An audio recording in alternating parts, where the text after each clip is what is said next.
We are about to chat about my favorite problem-solving court. Join us today on Fostering the Future. Welcome to the Fostering the Future podcast, a show about all things child welfare, dependency, adoption, and foster care. Here are your hosts, veterans in the world of child welfare, Jack and Kat.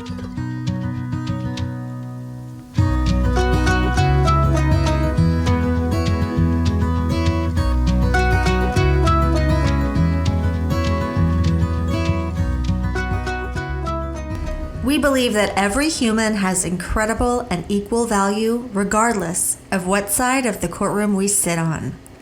We hope that everyone feels welcome and accepted here on Fostering the Future.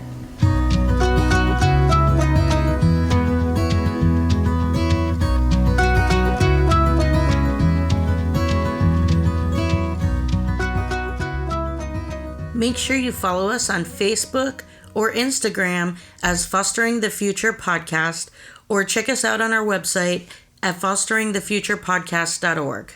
This is Kat, and I'm here with Jack, and today we are talking about baby court. We are super lucky to have Andria Peek here with us today. Andria is a technical assistance specialist with Safe Babies, a program of 0 to 3. What can you share with us today about what Safe Babies is? The Safe Babies approach, or as it's known in Florida as an early childhood court, or sometimes they're referred to as infant toddler court teams, it's an approach. It's not a strict model that gets implemented in communities. It really works to transform the child welfare into a practice of child well-being by using the science of early childhood development to meet the urgent needs of infants and toddlers. And a lot of the work focuses on building community capacity at the same time as the active, families that are hitting dependency. It's just a different way of working with this very fragile and specific population. Safe Babies also works to kind of build that particular community, or in some state systems where these are being implemented across a statewide structure, is to build that capacity to work collectively with families and really putting the family themselves at the center of all the decisions that are being made. They also work to really identify within the community and build up equitable and individualized continuum of services for infants, toddlers, and their families. The work is constantly evolving, and we're changing as we learn more and as the science changes, and we work with the data of what our outcomes and what seems to be working and what doesn't seem to be working. And ultimately, it really strives to make the system more responsive to the individual family's needs based on asking a family to meet the needs of the system.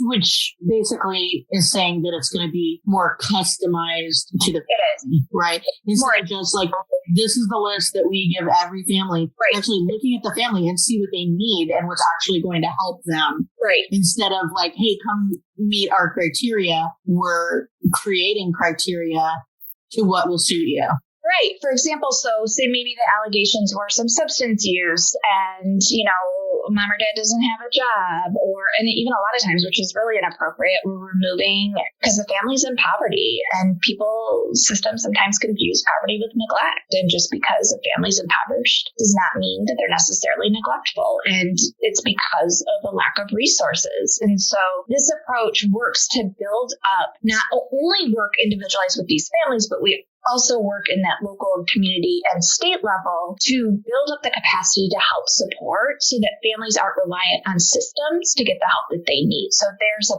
soft place to land for them versus, having to come into the traumatic experience of child welfare. The goal is to prevent that from even happening in the first place. So sometimes we'll ask what the difference between a community coordinator and a caseworker is. And, if you think of that parable with the babies in the river, have you ever heard that one?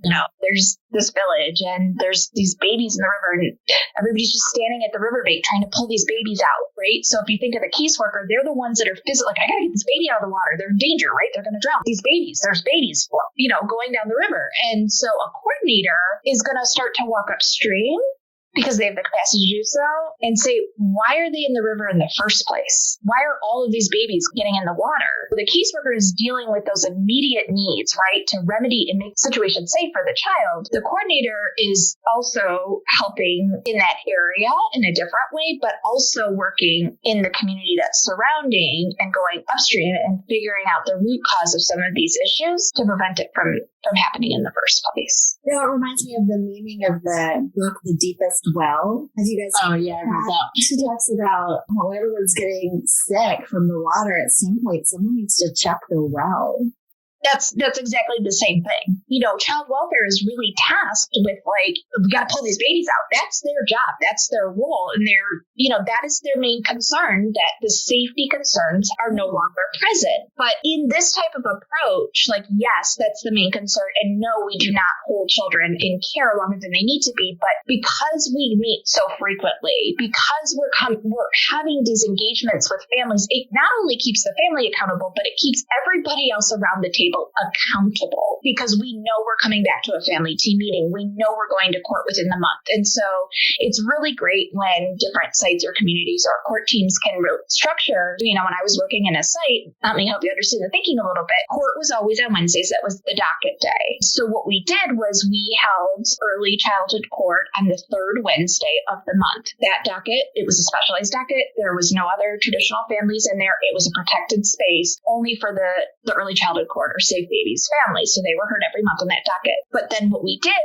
is, for those monthly family team meetings, we scheduled those on the first Wednesday of every month. So for parents who are going to be asked to eventually get a job, right, because that's part of the case plan, it was predictable and it was consistent. For example, I'm going to make up a name, the Jones family. Court would be at 10 a.m. on the third Wednesday of the month. I would try really hard to give them the 10 a.m. slot of family team meetings on the first Wednesday of the month. So when they do go get a job, all they simply have to say is the first and third Wednesday of the month, I'm not available to work in the morning, right? It makes it a lot easier to do all of the other things that they're being asked to do when we have consistency and routine. And it's really great when you're able to do that. And it helps build that external thinking brain for parents, because that's what we want them to replicate with their children, right? Routine, being consistent with things, that kind of stuff. A lot of the ways that we work, really, we're trying to model what we want families to replicate. One of the things I miss most about ECC is those, I love the team meetings, but those court dates, it was a kind of magic that you don't see in normal dependency, right? We all go in and it was almost like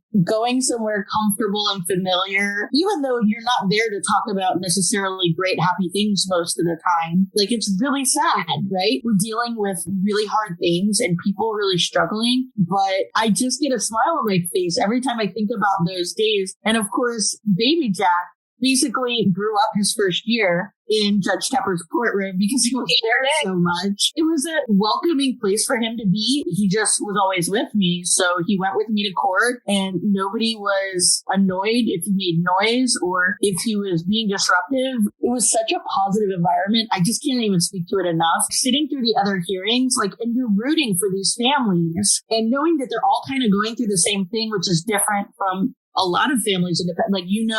That they're having these team meetings and they're working with the same people you're working with, kind of like being on a team all together, Yeah.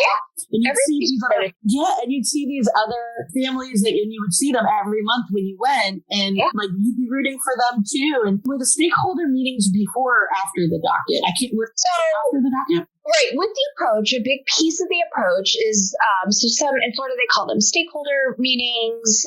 Nationally, we call them an active community team meeting. And basically, that's the larger communities. So all of the traditional players, like attorneys, like the judge, the department, the child welfare department, the providers that may be coming in and out. This is an open invitation.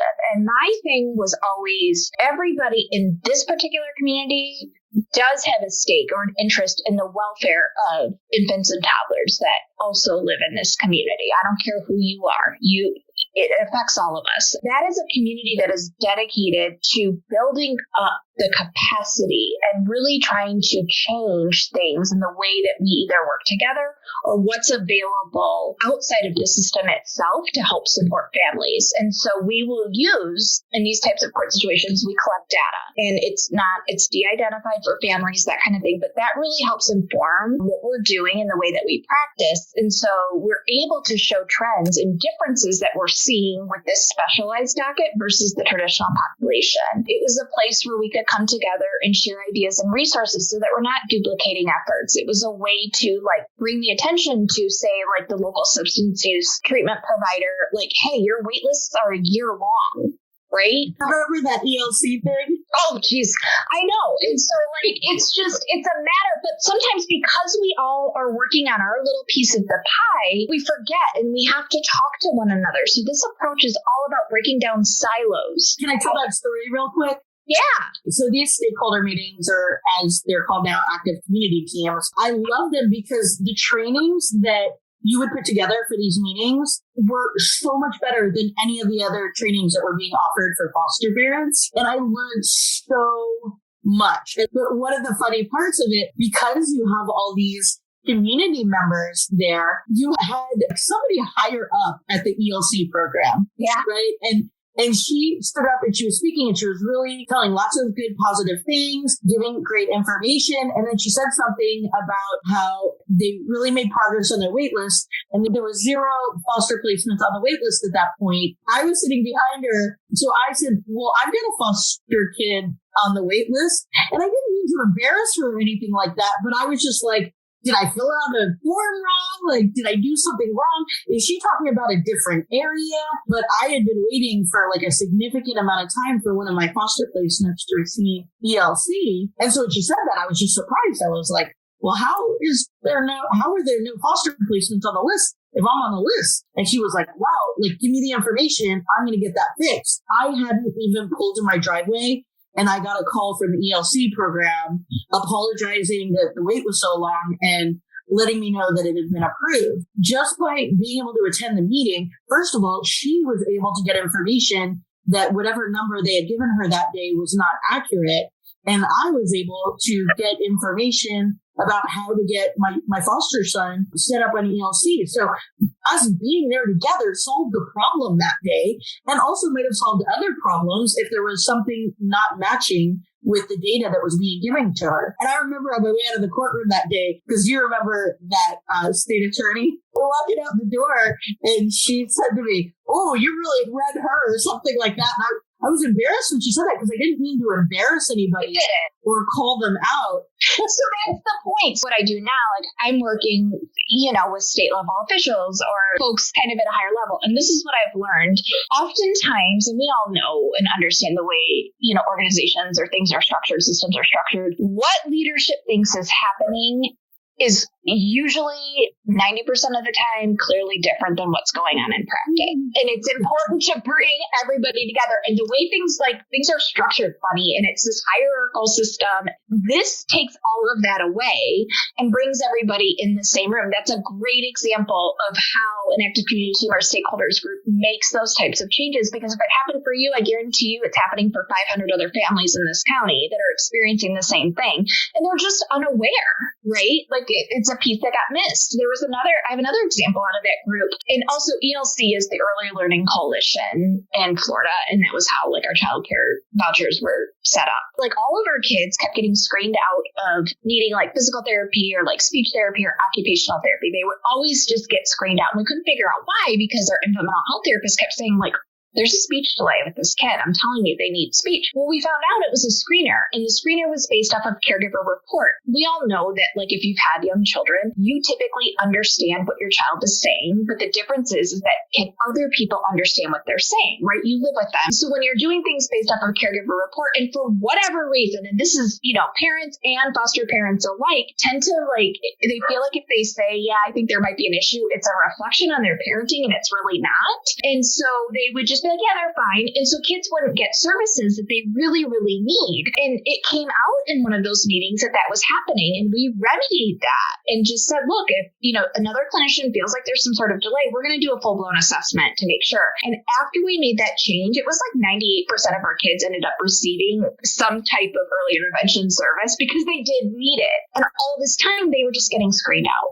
I 100% understand how that could happen. One of my children was recently diagnosed with level 2 autism. This is the second time they've been evaluated by the ADO screening. I mean, there were a lot of problems with when the first screening happened during COVID. The main observation period was like less than 10 minutes when they had them in a room. And that I've learned since it's supposed to be like 1 to 3 hours. But I think because of COVID, they were doing things differently. But also the questions that they asked me, first of all, I didn't understand what some of the questions were. I just kind of assumed I knew what they were. So I wasn't really answering some of those accurately. I noticed that I had a tendency to under exaggerate his behaviors because it made me feel bad to say that they were that bad. And I was like, I don't want to give them all low scores. But I was like, well, I can understand them.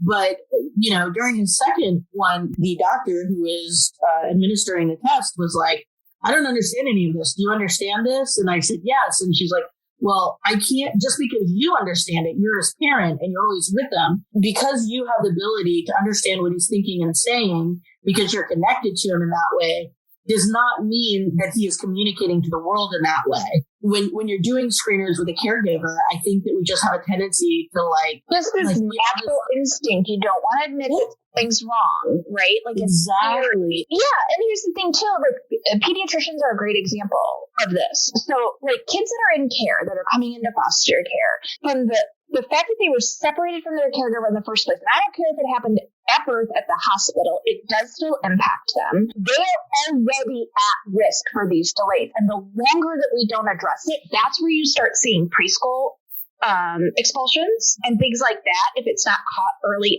on, because they start acting out, because behaviors of communication, to make up for that deficiency that we could have remedied. Like some of this, like one of them for like this speech thing, this girl, she was 6 and she had a tongue tie and a lip tie, and nobody discovered it because she'd been in care most of her life, and it was a simple fix. But pediatricians often, because for the general population, and most folks go and rely on pediatricians, especially for early childhood. We don't know what to do when we're new parents, right?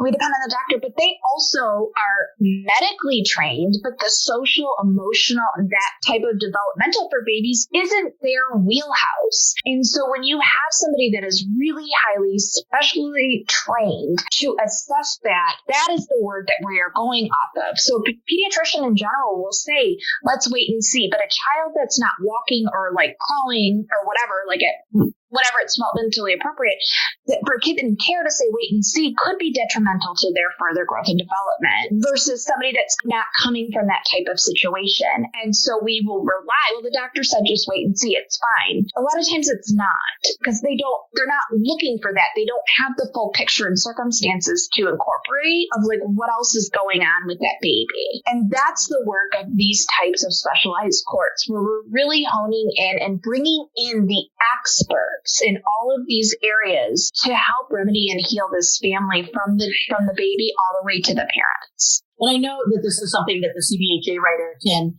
recommend, but I honestly think every kid that comes into care should have a full speech evaluation, OT evaluation, PT evaluation, because I think so many things are missed because you blame trauma for a lot of what you see in these kids, right? The kid comes and they're not talking and you're blaming trauma. The kid comes and they're having these tantrums and you blame trauma. There's so much going on in their life that we just need to be better investigators. And how can we do that without actually having someone who's an expert in that field do the evaluation? We need to pull out all the medical stuff first, and that's the trauma. I mean, it's always the trauma. Well, and I also think every kid in care should be receiving regular occupational therapy because of the way that OT helps heal the brain from trauma. We do need to look at things completely differently. Like we need to take the proactive approach instead of the reactive approach. When writing CBHAs, I see a lot of people that are like, "It came here with a binky.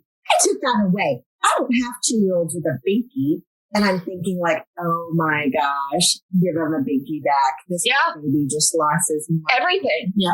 We're going to make sure if he doesn't or she doesn't have these needs, instead of waiting until it becomes a much bigger issue and trying to react. Yeah. Fortunately for me, ECC was my first dependency case. Because of that, I didn't know anything different and I didn't realize what the differences were. And I think a lot of foster parents that are used to regular dependency cases might experience an ECC case and be like, whoa, I didn't sign up for this. And I don't normally have to do this. And nobody's going to make me do this. And then I might be wrong, but I feel like the foster parent being an active participant in the dynamic of ECC is like really important, because your participation with the parent walking them through this without it will hinder pretty much all of the things that you want, the reunification, the change, the healing, all of that stuff. I know we've talked before about like they should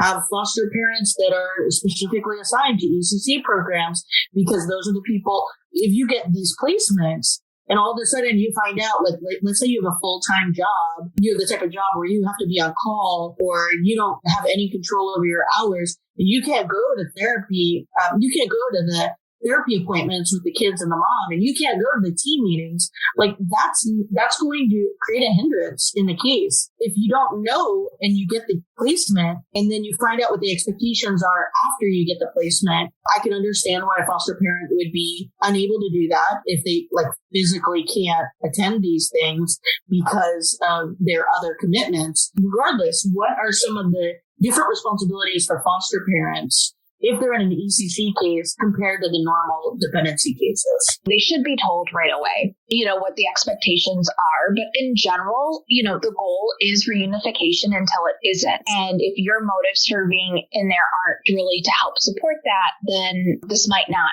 be for you. And so I do agree that they should know going in. And so as the coordinator, I made every effort. I spent a lot of time speaking at foster adoptive parent associations and talking with licensing and making sure every avenue that folks understood what was the work. And for a baby, that baby needs frequent contact with their parent. And if you want to have a baby in your home and an early childhood court site exists, I think that they need to be told, and that needs to be worked out. If they can't participate in every family team meeting, they're with that child day in and day out. They have the most information on how the child is doing day to day. That is critical for everybody else that's working with the family to hear firsthand, including that child's parents. Being present in those family team meetings, I would probably say, are more important than being at court itself, unless that particular judge or hearing officer really wants to see the interactions and wants to see the foster parent there. Then that's great to help support family contact, transporting to different. Our systems are not set up to help support the needs of the people that we're serving. So you may be asked to, oversee in a public place some family contact time, because that's the least stressful thing for the child. Other than the monthly family team meetings, I think is the main piece of that, but also understanding that as the team, we are looking for the most frequent parent-child time that we can get. And so being able to accommodate that, that might include doing 2-for-2 books where we read a story every night at the same time. Having really consistent, routine-based things for the child is really helpful for bonding and attachment on both ends, and that's the way they can support it. Now, somebody that really wants to go in and help families, serving as a model, and if you're comfortable allowing that parent to come to events for the child, or parents should be at all medical appointments that their child is involved in, not only because it's their child, but if we want them to continue the services and supports that their child needs for continued healthy growth and development, we need to include them in the process now. You can't expect them to continue to keep up with that stuff if they were left out of everything at the very first time. So if assessors are coming out to your home and you don't want the parent at your home, then set up the appointment somewhere else so that the parent can attend. those intervention sessions, doing like physical therapy or occupational therapy in the caregiver's home with the absence of the parent makes no sense. If that child's going to reunify, that parent needs to know how to interact with their child. That parent needs to know what the situation is, or what their child's needs are for the long term, instead of getting that information third hand or after the fact. So those are the main things, like understanding that the team is going to ask that the parent is at all medical appointments when they are available to be there. One of the other things that I often ask is that babies is pretty predictable where milestones are going to be and when things are going to happen for that child, and how great would it be if their parent can be present for it. They're already missing out on so much as it is. Being aware the first time that baby's going to eat solid foods, why can't we have mom take care of that? Why can't we the first time? There's no timeline when you have to give cereal the first time. Why can't their parent be the one to give it to them the first time? Those are things that we can control that don't have to happen separately for the parent and the child. The most natural things, if you're comfortable allowing the parent to come, cook dinner, and people are going to laugh when I say this, but come cook dinner and put their child to bed every night. That's parenting time. Right? We don't need to have family time at the McDonald's play place. It's not appropriate for a 3-month-old or a 4-month-old, right? It's not a natural environment. So the more often that we can incorporate the parent into the daily life of the child, maybe it's the parent picks the child up from the daycare center Monday, Wednesday, and Friday and meets the foster parent somewhere to drop them off. That counts. That's parenting time, right? That's what they're going to have to do anyways when the baby goes home. We might as well practice it now with support. So it might be things like that you're not traditionally comfortable with. And if that's not something that's right for you, nobody's saying that you have to do it, but it may be that you're not asked to have a placement that's involved in this type of court situation. You mentioned how foster parents are the ones that are spending the majority of the time with the kids and their input is valuable. So many foster parents will complain about, like, nobody cares about my input. They make all these decisions and they don't care what I have to say. They don't want to hear about the child and what their needs are. Well, this is a program that actually takes what you have to say. I've never felt like a valuable part of a dependency case team other than in early childhood court. I was so excited to do things with everybody. When the team meetings would happen, people would ask me questions about the kids and I would be able to answer them. The same with the children's parents. They would feel like they would have valuable information to share. Going to the infant parent mental health counselor, I would be there. The parents would be there. The kids would be there. There were times where they would be like, hey, can you wait outside for this part where I'm going to do with the mom? But also there were parts where it was me and the mom working together with the child. That made me feel like they valued my presence and that I was part of helping the mom, which is really what I wanted. I really think most foster parents do want that. I think the benefits of being part of an ECC case far outweigh any of the negatives because you pretty much always know where everything stands. Because you're meeting so regularly, because everybody is so tight with each other, I felt really connected with the parents because we have that type of relationship that was fostered by this ECC program. We're looking at all of this and we're doing this work through the lens of what's happening for the baby. And what's happening for the baby is they are very much needing, and we need you, unfortunately, to break your own heart, is to create a strong attachment for that baby. It's really critical that it happens developmentally during those first 3 years because their brain is going to sort of formulate and structure itself based on that. You, as a foster parent, play such a critical role in that child's development. But ultimately, I am looking at that situation as we are building a family and a village around that baby forever, regardless of what happens. We're bringing in all of the people that child cares about, and that includes the foster parent. And as the coordinator, I was also working really, really hard on the other end with the parent to help them understand how important the relationship the child has with their foster parent is, to continue it and not sever that, because it's another loss for the baby and vice versa. And so when it is safe and it's healthy enough to do, I encourage everybody, things shouldn't end once a case closes. I hope that folks continue contact because it's the children that benefit from that.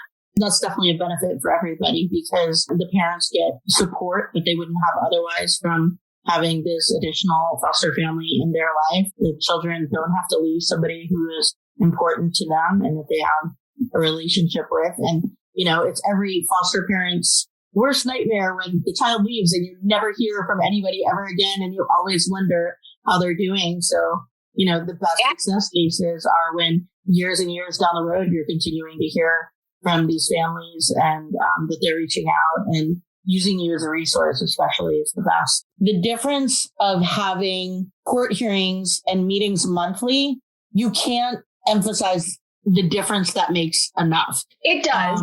As you also were part of this training that I got to attend in Judge Tupper's courtroom, that judge spoke about, is it chronography or like the science of time? The science of time. Oh, yeah. The way the time plays out for kids being so much longer than for adults, because it being the percentage of their life thus far. And when a child is 1 year old and comes into your house and is there for a year, that's an eternity. Yeah. And when a 5-year-old comes into your house and is there for 2 years, that is an eternity, because the amount of time these kids in care is so much longer than what it would be for us as adults. We're like, what's the big deal if it's another month? It's a huge deal. What if that child has delays, right? Because most of the children that are coming into care, we already know are going to have some other needs that need to be met, and they're not being met. And the ability to come into court, decisions can be made, court orders, to allow certain things to happen. One of the hardest things with implementing, and a lot of times like child welfare, the courts will push back and say, I can't come in every month. There's no way we can do it. And my answer is always, you're going to spend the time. One way or another, you're either going to spend it at the front end and doing it this way, like we're asking you to, or you're going to spend it in a 4-hour long hearing when something bad happens because you haven't been in for 4 months and everything has fallen apart. We know a week in the lives of some of the families that we work with is like, the things that happen to them that we have to delve through. So our hearings are much more efficient and we're able to move things along much quicker by coming in more frequently. It's just a reallocation of the same amount of time you're going to end up spending anyway. Well, and if you're doing it every 3 to 4 months or every 6 months, and this case ends up taking 4 years instead of 1 year, you've spent so much more money to have this kid in care for 4 years instead of one, because you don't, and the trauma and so it's money, it's more trauma. When you have kids come in every 4 to 6 months, they go to court. And when that happens, sometimes you'll go to court and somebody forgot to file something. So then you got to come back 2 or 3 months later. You have a new caseworker. And then, or you get a new caseworker. They have to get familiar with the case. So you have to wait 6 to 9 months for one thing to happen. And then the parents are like, oh, well, I've got 3 more months before I have to go to court. So I'll just wait till then to start working on these things. Yeah. Whereas when you're in court every month, you find barriers, you work through them instead of waiting 6 months to fix something that could have been fixed months ago. Because a lot of the times there's zero progress until you're at court. It almost seems like an anchoring system, because the CBHAs I've written, when I come in, it's still early, it's like right around the first 3 weeks. And when I talk to parents, they're looking for someone to engage with. Usually they have not seen their children. It's within the first month, 3 weeks or so, but they also do not have a case plan. They say they would like to do something. I'm sure they would like to do something, but they don't have anything to do because there hasn't been court. There hasn't been any kind of meeting. They don't have a caseworker yet. They're still with the CPI. The value in those frequent meetings is huge. The meetings and the hearings. I just want you to think for a moment, you're both parents. Can you imagine if I came over to your house right now and I took your babies from you and just said, we have a court hearing tomorrow, and then you go to court and you realize they're just going to stay away. You don't know who they're with. You don't know where they've gone. You have no clue about what's happening, where you're supposed to be, when you're going to see them. You already are facing some other life circumstances, obviously, that got you to this place. What would you do? I'd go crazy, right?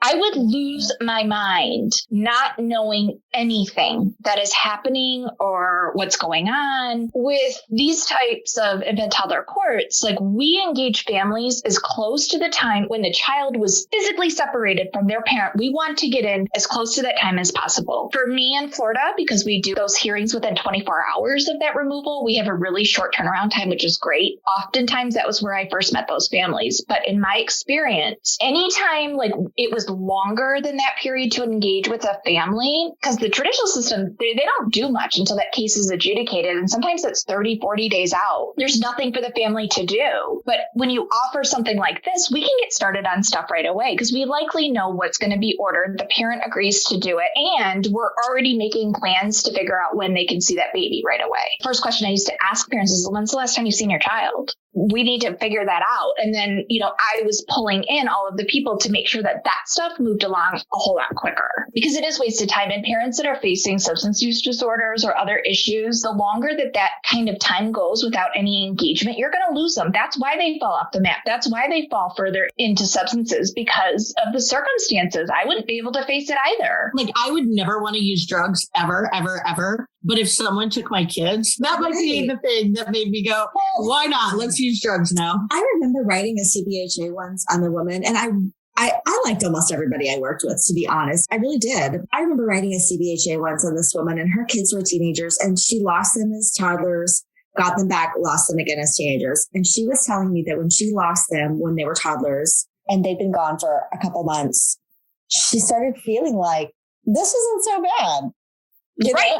Like, they get used to it. About her is that she was so honest. And she's like, I don't have to get up in the morning. I don't have to change diapers. I can use anytime I want to. And she did get them back after like a year and a half. And then she did lose them again when they were teenagers. But I feel like that's one of the risks that the court system and DCF runs when all this time passes, because people fall into overwhelm. But when I was working with ECC, when they would place a kid with me, I remember, I feel like one of the best, we really had it in sync at a certain point where the kid came to me and I was on the phone with the mom, like within so many hours, and we had scheduled a visit. I'm sure you remember this one because CPI called and read me out. They're like, you can't do visits without checking with me first. I've got to tell you if this mom's safe. And you were like, the mom's She's like fine. 17. She's fine. Yeah. And I'm like, all right, cool. I was in court at the shelter telling the CPI, like, I know where you need to send this kid. I know a home. I know a home. I know a home. That was great. Like, I had a great co-parenting relationship with that mom, even long after the child moved with a relative.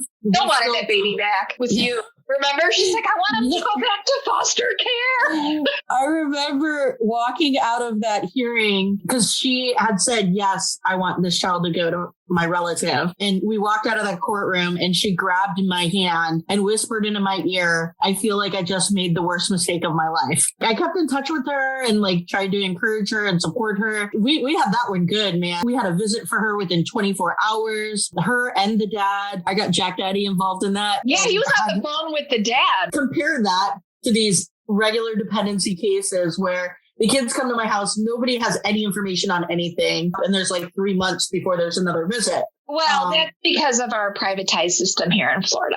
It's so wonderful because then it's nobody's fault, right? What is the current status of ECC? So when I started, I was working in the state of Florida, and the state of Florida was the first state to do statewide implementation in the country, which is really cool. So we went from those early like 5 sites, I think we had, then it was like gradually increased. And I think there's over 30 now in the state of Florida. Florida is fully sustainable and on their own and has passed legislation to allow for, with money, an early childhood court in every single judicial circuit in the state, which is really cool. And it took a long time to get there. And I'm so excited about that. Actually, this work has been going on since 2005. So this is not new.